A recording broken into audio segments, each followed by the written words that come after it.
balance, that I really should give everybody a chance to actually have a little bit of perhaps work-life balance at the moment, because you've all been sitting here listening to, now I'm the fourth speaker.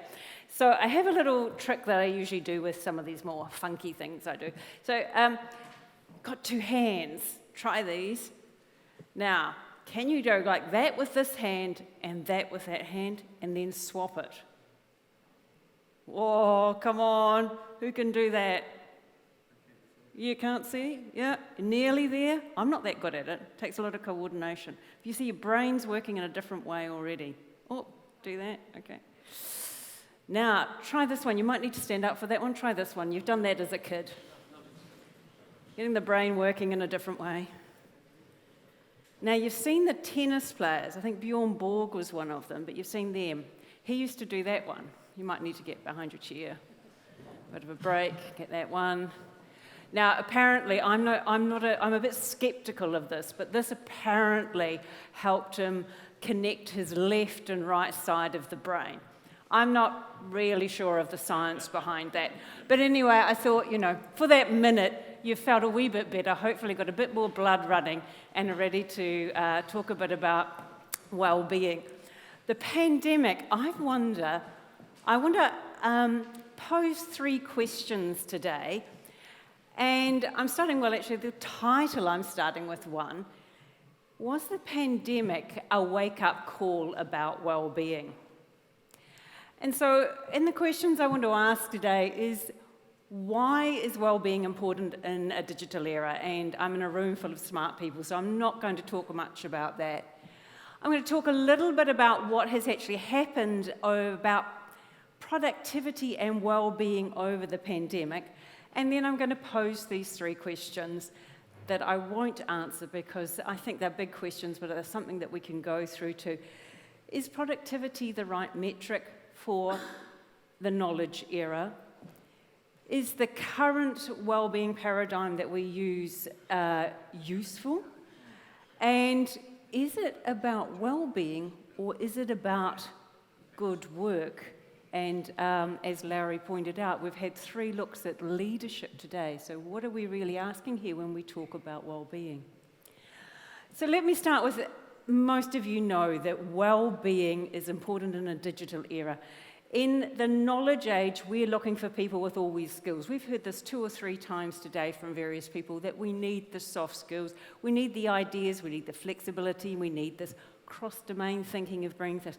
When people are stressed, basically that doesn't happen. So on one side, we want to bring in this bright talent to our organisations. On the other side, if we stress people out, basically we don't get any of this happening. So it doesn't matter how good you are at pulling the people into the organisation. If they're the round peg in the square hole, the evangelist for just looks, then they can't actually achieve any of what was hoped to be there. So well-being is extremely important, I believe, in a knowledge era. It probably didn't make much difference in an industrial era. It didn't really matter whether you felt happy at work when you were standing there putting biscuits into a box and putting the box onto a lorry. So that sort of manual work, it didn't really make much difference about how you felt, but when it came to whether you can solve some problems, come up with some creative ideas. Let's have a quick look at the pandemic. I think everybody's got very excited about this headline statistic that basically productivity hasn't dropped, or if it's dropped, it was stable over the last 3/4 of the last 2020, and it's just starting to drop now. And they got very excited about seeing that productivity hadn't dropped.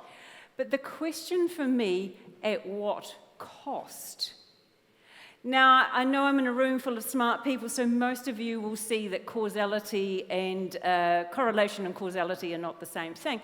But what we were seeing is about a 2 to 4 times increase in mental health issues, anxiety and depression. So while we were seeing that productivity remained, anxiety and depression, they went up. Now, of course, the pandemic in itself was an effect on people's mental health, But we also saw statistics, and Microsoft did the statistics based basically on all that data that you let them have, which is another whole topic in itself, from when you're using Microsoft and Teams. But basically, they found that weekly team meetings went up 148%. You spent 3 times as much sending emails, 45% more on chats. Basically, the day on average was 48 hours longer, and there are a lot more interruptions and distraction. So basically working, and you anecdotally know this, we talked last night about, basically going from meeting to meeting to meeting without a break. And this constant being on all the time. So this productivity comes to this question.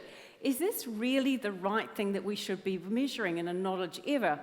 Because productivity is all based on time. How much good or service, how much money was made in a certain amount of time. But the reality is it's got nothing to do with time at the end of the day. As we said early on, the first couple of slides, it's all to do with your mental capacity to come up with brilliant ideas. Do you come up with a brilliant idea in 2 minutes, or do you come up with a brilliant idea after 2 weeks? And who came up with that brilliant idea? Was it you bouncing it off there? So really, are we asking ourselves the right question when we look at this metric of productivity? Is it the metric we should be using? So I leave you with this question, and what do we actually look at? What are the outputs that we start to measure about people's performance and their well-being in a workplace when we're looking to try and attract talent and trying to make the best use of our talent? Let me move on to the next question. When we started looking at this issue of productivity, it's interesting to dig a little bit deeper. In Boston Consulting, this is an interesting one because they didn't actually measure the productivity themselves. They measured how people felt about their personal productivity. But what was interesting, to do individual work, administration, analysing data, doing all that day-to-day stuff, most people felt working at home they were more productive. This group studied 76% more productive.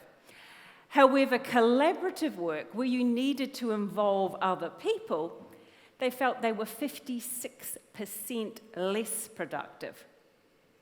And the interesting thing linking into that, the major thing that made people feel they were less productive in collaborative work, the first one was their mental well-being. It's not the technology, it wasn't how good the tool is, it's how good their mental well-being was. So when we look at productivity and we look at this question, we can see clearly that we saw through the time of the pandemic, there's more to work than working. It's not about whether you get your task completed, but as we've heard from other people today, it's about how we work together. Our organisations and workplaces are social places. They're where we get our social feelings from. And it's important to our well-being, but it's also important for the way the organisation produces value. The organisations will produce value, of course, from individual work, but that is more likely to be the individual work that will be taken over by machines and machine learning and automation. And as we've seen with many of these, what are the skills of the future? It's these human skills, the collaboration. What we're seeing is that new employees are struggling to come into organisations. They can't learn from their elder sitting next to them, so they haven't had the opportunity for peer-to-peer learning. And seeing that Gen Z are really struggling with motivation and engagement, and they're the new people that we hope to get in there and come up with all these bright ideas, because all those old people are tired and they don't have any fresh ideas. But they're struggling more with motivation than some of the older people. And that is because they're trying to learn. I had a friend who, she shifted from one Big Four consulting company to another Big Four consulting company. Senior consultant at something with 3 letters to senior consultant to something with 2 letters. You should, in theory, that should make no difference where you go. You have the same skills. You're going there, you're talking to probably the same customers even. But the thing that consultants need to do, they need to book billable hours, they need to get onto projects. I see a few people nodding there, you've all been many on that side of the timesheet yourself. And what happened there is you move it, but to get booked into a project, it's all about who you know. Theoretically, there's a system there. There's a tool saying, my friend Maria should be on this project. She's got all these skills, but it doesn't help with that. My friend Maria gets booked because she knows the project manager, John, who puts her on a project. So it comes down to the social side of the organisation that we are missing, that makes work work, that we haven't been able to capture, and then that impacting on people's well-being. So the younger people and the new employees are struggling with that. What we tend to look at when we look at this paradigm of well-being is we think that the problem is with the person. So our current paradigm of well-being tends to be, we've got a problem, we've got issues with well-being, how do we fix it? Well, let's do some yoga classes or some meditation or mindfulness, or provide an employee assistance program where they can go and see counselling. And both of them come from either paradigm, the psychotherapy, let's go off to see a counsellor, the wounded self, let's tell the people about my terrible childhood. Or the same thing happens, however, with the positive psychology side. There's something wrong with your mindset, and if only you would get the positive mindset, then, if you had the skills to do that, work would be good. But the reality is we know that organisations are social, so what really comes down in the end is how are we managing the social parts of those organisations? If your leadership still treats you like you're an idiot, there's bullying going on in your team, it doesn't matter how much mindfulness you do or how many counselling sessions you go to, that won't solve the issues. So we need to shift the paradigm that we think about of well-being to beyond thinking about how we cure or fix individuals to how we look at things within a social organisation that we now realise organisations have become. My final question really comes down to then looking at the impact of work-life balance on productivity. And what we've seen is through the pandemic, the impact has been more negative on working parents, lower paid work, women and ethnic groups.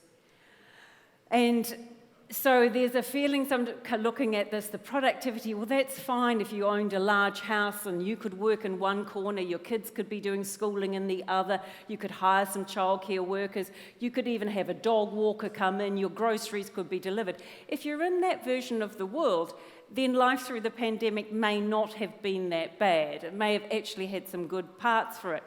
On the other side, it's more challenging for people who are trying to work, and we're seeing that more women are looking to leave the workforce. So when it comes to attracting talent, we have to start dealing with some of these issues as to why when the world of work is so inflexible that it is not working for those people, and it comes back to what John was talking about, the Matthew effect. Unfortunately, the people who may be making decisions about what to do in the new hybrid world that we're moving into may be people who are in the relatively privileged position.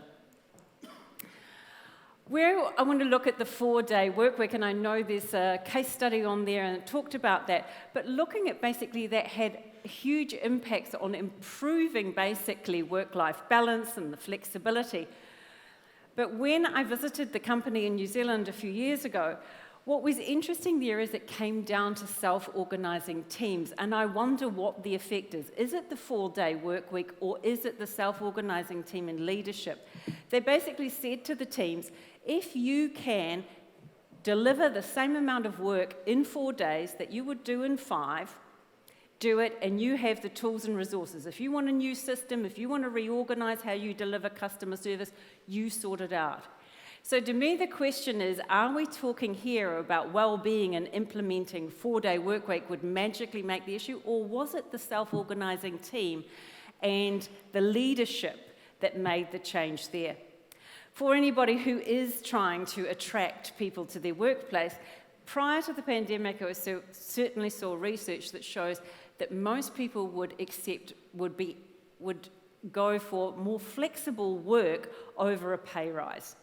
And you can see from these statistics here that you can see in team engagement, if you want to attract people, a flexible way of working and basically thinking about people's well-being is definitely going to attract people in the knowledge work world.